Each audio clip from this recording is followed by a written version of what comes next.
Can you imagine the woman you're about to marry, the person you thought was your future, screaming in front of 40 people, "You could never be a good husband. I'm not going to marry you." My world shattered in that moment. But what I discovered hours later about her secret life, that made the public humiliation feel like an absolute gift. I'm 29 years old, and until 3 weeks ago, I honestly thought I had my life completely figured out. I'd been with Sarah for almost 4 years. We met at a mutual friend's birthday party, hit it off instantly, and within 6 months, we were living together. She was a paralegal at a mid-sized firm downtown. I work in logistics management. We weren't rich, but we were comfortable. We talked about marriage. We'd even looked at rings together last Christmas. She'd pointed out this elegant sapphire one at a jeweler in the mall, and I'd secretly gone back 2 days later to ask about financing options. I was ready. I thought she was too. The night everything blew up was supposed to be celebratory. My cousin Marcus was throwing an engagement party at his place, a nice house in the suburbs, professionally landscaped yard, about 40 people there. Sarah had been acting weird all week, though. Distant. Snippy. But I chalked it up to work stress. She'd mentioned her boss was being difficult about some case deadlines, and she'd been staying late at the office 3 or 4 nights that week. I'd even offered to bring her dinner one of those nights, but she'd said no, that she'd just grab something from the deli downstairs. We arrived around 7 o'clock. The party was already in full swing. Music playing from outdoor speakers, people clustered in groups around the patio and living room. I was talking with Marcus and a few of my friends near the kitchen island when Sarah walked up. She had a drink in her hand. Her face was flushed, and I could tell she'd already had at least 2 glasses of wine, maybe 3. "Can we talk?" she said. But her tone wasn't quiet or private. It was loud enough that Marcus stopped mid-sentence and looked at her. "Sure, what's up?" I kept my voice calm, trying to steer this towards something normal. "No, I'm serious. We need to talk about us." I glanced around. People were starting to look. Marcus's fiancée, Jennifer, was watching from across the room with a concerned expression. "Okay, let's go outside," I suggested, trying to de-escalate. "No," she cut me off, her voice getting louder. "I'm tired of pretending. You know what? I don't think this is going to work." My stomach dropped. The music suddenly felt too loud. "Sarah, this isn't the place. You could never be a good husband. I'm not going to marry you." The room went completely silent. Every single person was staring at us. I felt my face go hot, my hands clenched involuntarily, but I kept my expression as neutral as I could manage. I looked at her for a long moment, trying to figure out if she was just drunk or if she actually meant it. Her eyes were hard, almost cruel, like she was daring me to respond. I didn't recognize the person standing in front of me. I didn't say a word. I just turned around, grabbed my jacket from the chair by the door, and walked out the front door. Behind me, I heard someone say, "What just happened?" And then the murmur of voices starting up again, but quieter, gossipy.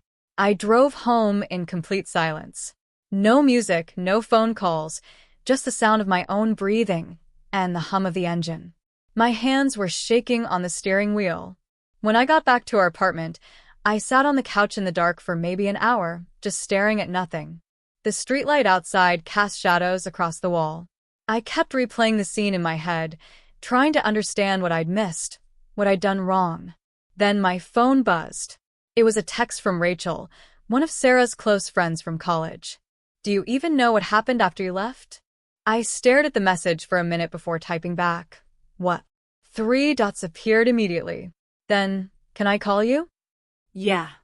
My phone rang 5 seconds later. "Hey," Rachel said, and her voice sounded strained, like she'd been crying or was about to.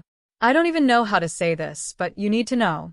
After you left, Sarah completely broke down. She started crying and saying she didn't mean it, that she was just scared. But that's not the worst part." "What's the worst part?" My voice sounded hollow, even to my own ears. Rachel hesitated. I could hear party noise in the background, people talking, glasses clinking. Marcus's brother, Jake, was there. You know Jake, right? I did. Jake was Marcus's younger brother, maybe 26. Worked in finance. Always dressed a little too nice and talked a little too loud about his portfolio and his gym routine. Yeah, I know him. Sarah's been seeing him for at least 2 months. I felt like the floor had disappeared beneath me. The room tilted. What? I didn't know until tonight. I swear I had no idea. After you left, Jake came up to Sarah and tried to comfort her. He put his arm around her, and she leaned into him like it was the most natural thing in the world. Not like a friend comforting a friend, but like they were together. Then I overheard him say, "You said you were going to end it clean." This wasn't the plan. That's when I put it together. I confronted her in the bathroom 20 minutes ago. She admitted everything. I couldn't speak. My brain was trying to process the words, but they felt surreal, like something from a bad movie. She said it started at some work event Jake was at in September. Rachel continued, filling the silence. They ran into each other, started talking, and then it just happened. That's what she said, like it was some accident, but 2 months isn't an accident. That's a choice she made over and over. Is she still there? I finally managed to ask. Yeah, she's still at the party acting like she's the victim. A few people are comforting her, but honestly, most people look uncomfortable. Jennifer is pissed. I think she wants Sarah to leave. Thanks for telling me, I said, my voice cracking a little on the last word. What are you going to do? I don't know yet. We hung up, and I sat there in the dark for another hour. Then something clicked in my brain, and I started thinking clearly for the first time all night. I opened my laptop and logged into our shared bank account, the one we'd set up for rent and utilities about 2 years ago. We'd both contribute a set amount each month, and it was supposed to make things easier. I started scrolling through the transactions from the past few months. At first, everything looked normal. Rent, electric bill, internet, groceries. Then I noticed charges I didn't recognize. A restaurant called Provisions, an upscale place downtown that I'd never been to. $180 2 months ago. Another one 3 weeks later, $210. Then there was a hotel charge from 4 weeks ago, $340 from a boutique hotel about 15 minutes from our apartment. Sarah had told me she was at a work conference in Chicago that weekend. I took screenshots of everything, every transaction that didn't make sense. There were 11 in total. I didn't sleep that night. I couldn't. I just sat there on the couch, laptop open, staring at those bank statements and thinking about every lie she'd told me. Every time she'd said she was working late. Every time she'd been too tired to go out with me on weekends. Every time she'd picked a fight over something trivial, and now I realized it was probably because she was feeling guilty. At around 6 o'clock in the morning, I heard the apartment door open. Sarah came in quietly, like she was trying not to wake me. She was still in the same dress from the party, and she looked exhausted. I was sitting at the kitchen table with my laptop open and a cup of coffee that had gone cold an hour ago. She froze when she saw me. "We need to talk," I said. She dropped her purse on the counter and crossed her arms defensively. Her makeup was smudged under her eyes, and her hair was messy. I know I messed up last night. I was drunk, and I didn't mean, "How long have you been sleeping with Jake?" Her face went pale. All the color drained from her cheeks. "What?" "Don't lie to me," Rachel told me. And I found the bank statements. I turned the laptop around so she could see the screen with all the highlighted charges. She stared at the charges for a long moment, her mouth opening and closing like she was trying to find words. Then her shoulders sagged. "It just happened. It wasn't planned. 2 months isn't just happened, Sarah. 2 months is a relationship. 2 months is a choice you made every single day." "I was confused," she said, and her voice cracked. "You and I have been together so long, and I started wondering if this was really what I wanted. Everything felt so routine. Jake made me feel, I don't know, excited again, like things weren't so predictable. So, you humiliated me in front of 40 people because you were bored?" I could feel the anger rising now, hot and sharp in my chest. "That's not fair." No. "What's not fair is that I spent 4 years building a life with someone who was shopping for upgrades behind my back. What's not fair is that I was looking at financing options for an engagement ring while you were spending our shared money on hotel rooms with my cousin's brother. She started crying then, but it felt manipulative. The tears felt like a tool she was using. I'm sorry. I really am. I made a mistake. Can we just talk about this? Can we try to work through it? There's nothing to talk about. I want you out of the apartment by the end of the week. This is my place, too.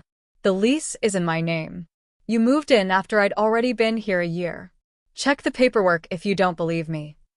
She stared at me like I'd slapped her. You're really going to throw me out? You threw us away the second you got into bed with Jake. I'm just making it official. She left the kitchen without another word. I heard her bedroom door slam shut, and then I heard her crying through the wall. I didn't feel bad. Sarah moved out 4 days later. She tried to take some furniture that I'd bought before we even met, the coffee table, a bookshelf, even the good blender. But I had the receipts saved in a folder on my computer, and she backed down. The whole process was cold and mechanical. We barely spoke, except for logistics. I'm taking the dishes. Those were a gift from my mom. Fine. That kind of thing. Her parents came with a U-Haul on Saturday morning. Her dad wouldn't look at me, and her mom gave me this pitying look like I was the one who'd messed up. I didn't bother explaining anything to them. Jake, on the other hand, tried to reach out. He sent me a long text message 2 days after Sarah moved out, apologizing, saying he never meant for things to go this far, and that he respected me too much to let this ruin my relationship with Marcus. The text was 5 paragraphs long, full of phrases like, I take full responsibility and I hope we can move past this eventually. I didn't respond. I deleted it and blocked his number. 2 days later, Marcus called me. I heard what happened, he said. Jake told me his side, but I wanted to hear yours. I gave him the full story. Every detail. The public humiliation. The affair. The bank statements. The hotel charges. The lies. Marcus listened without interrupting. He was quiet for a long time after I finished. Then he said, I'm sorry, man. I had no idea. Jake's my brother, but what he did was beyond messed up. I'm not making excuses for him. I appreciate that. For what it's worth, Jennifer already uninvited Sarah from the wedding. She was supposed to be a bridesmaid. And I'm keeping Jake on a very short leash. He's not in the wedding party anymore either. Jennifer wanted him completely uninvited, but he's still my brother, so he can come to the ceremony. And that's it. No reception. That gave me some small satisfaction, but it didn't fix the betrayal. Nothing could fix that. About 2 weeks after Sarah moved out, I got a message from her on Instagram. It was long and rambling, basically saying she'd made the biggest mistake of her life and wanted to meet up to talk. She said Jake had turned out to be different than she thought, and that she realized I was the one she actually wanted to be with. She said she'd been foolish and impulsive, and that what we had was real. I didn't even open the message fully. I just blocked her on Instagram, Facebook, and her email for good measure. But here's where it gets interesting. A mutual friend, Tyler, reached out to me a few days ago and told me the real reason Sarah was trying to come back. Apparently, Jake had been seeing someone else the entire time he was with Sarah. Some girl from his office named Amanda. When Sarah found out, she saw texts on his phone. She confronted him, and he basically told her she was just a fling. He said he never intended for it to be serious, that it was just fun, and that Amanda was his actual girlfriend. Sarah was devastated. Tyler said she showed up at his apartment at 10 at night, crying, asking him what she should do. And then, to make things worse, she got fired from her job the same week. She'd been showing up late repeatedly, missing deadlines, and she'd gotten into a screaming argument with her boss about some filing mistake. Her boss had apparently been lenient for weeks, but the argument was the final straw. Tyler said she'd been calling around to mutual friends trying to get someone to convince me to take her back. No one would help her. A few people told her explicitly that what she did was unforgivable. It's been 3 weeks since that night at Marcus's party. I'm still processing everything, but honestly, I feel lighter. The apartment is quieter, sure, but it's mine again. I rearranged the furniture, got rid of anything that reminded me of her. Threw out pictures, donated some books she'd left behind, even replaced the sheets on the bed. I started going to the gym in the mornings before work, and I've been reading more. Little things that make me feel like I'm reclaiming my life. Marcus and I are still close. His wedding is in 2 months, and I'm still invited. I'm even back in the wedding party as a groomsman. Jake won't be at the reception. Marcus held firm on that. Apparently, Jake and Sarah tried to make things work for about a week after she found out about Amanda, but that imploded fast. Jake blocked her number, and she tried showing up at his apartment once. He threatened to call the cops if she didn't leave. Last I heard, she moved back in with her parents an hour outside the city. She's unemployed and apparently spending most of her time in her childhood bedroom. Rachel told me she's been posting vague sad quotes on social media, the kind that are clearly about me but never mention me by name. I haven't heard from her directly since I blocked her on everything. Rachel checks in on me sometimes, which is nice. She feels guilty for not noticing the affair sooner, but I told her it's not her fault. Sarah was careful. She covered her tracks. If Rachel had known, she would have told me. I'm not dating anyone right now. I'm not ready, but I'm also not bitter. I'm just relieved. Relieved I found out before I actually married her. Relieved I didn't waste another 4 years. Relieved I didn't propose with that sapphire ring and then discover all of this a year into a marriage. Relieved I walked away when I did, with my dignity intact. Sometimes I think about that moment at the party when she yelled at me in front of everyone. At the time, it felt like the worst moment of my life. Now I realize it was a gift. She showed me exactly who she was, and I got to walk away before I was legally or financially tied to her forever. A few people have asked if I ever confronted Jake directly. I didn't. He's not worth my energy, and anything I said to him would have just been for my own ego. The way I see it, he has to live with being the kind of person who does that to someone. That's punishment enough. Someone DM'd me asking if I ever got an actual apology from Sarah beyond that Instagram message. No. The Instagram message was just her trying to get me back because her backup plan fell through. That's not an apology. That's desperation. For everyone asking about the ring, I never bought it. I was planning to propose this Christmas. Dodged that bullet. So, what do you think? Have any of you ever been blindsided by a betrayal like this, or experienced a public breakup that turned out to be a blessing in disguise? Tell me your stories in the comments. I'd really love to hear them.